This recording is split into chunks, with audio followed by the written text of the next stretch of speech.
AP budget సమావేశాల నుంచి YCP walkout చేసింది. గవర్నర్ ప్రసంగాన్ని బహిష్కరిస్తూ వైసీపీ అధినేత జగన్ సహా ఆ పార్టీ సభ్యులందరూ సభ నుంచి బయటకు వచ్చేశారు.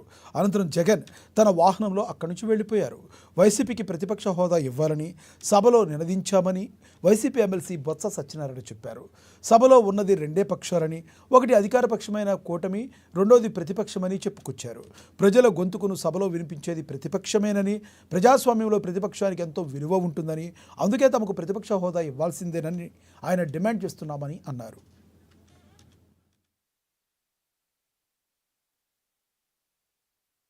చొక్కా పుచ్చుకొని దాని వీధిలో నిలబెడతాం. మిర్చి ఫార్మర్ చెప్పే మా డిమాండ్ మిర్చి ఫార్మర్స్ కి మద్దతు ధర ప్రభుత్వం ప్రకటించాలి.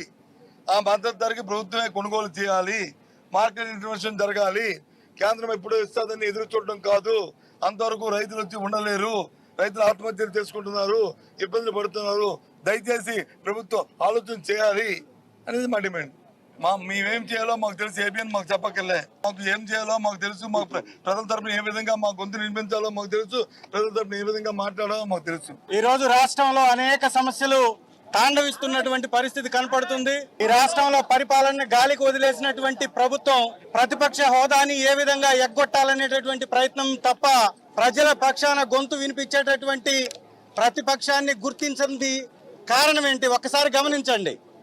ఈ రాష్ట్రంలో జరుగుతున్నటువంటి అరాచకాలపై, ఈ రాష్ట్రంలో జరుగుతున్నటువంటి అఘాయిత్యాలపై, ఈ రాష్ట్రంలో జరుగుతున్నటువంటి దోపిడీపై గళమెత్తేటటువంటి ప్రతిపక్షం లేకపోతే విచ్చలవిడిగా వాళ్ళ దోపిడీని సాగించవచ్చు అనేటటువంటి ఒక కుబుద్ధితోటి కావాలని ప్రతిపక్ష హోదా ఇవ్వకుండా వారు ఎగ్గొడుతున్నటువంటి పరిస్థితి.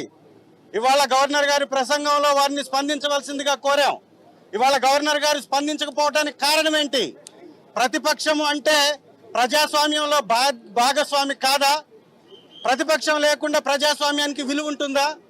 ప్రజాస్వామ్యం యొక్క విలువే అధికార పక్షంతో పాటు ప్రతిపక్షం ఉండడం. అవసరం ఉంటే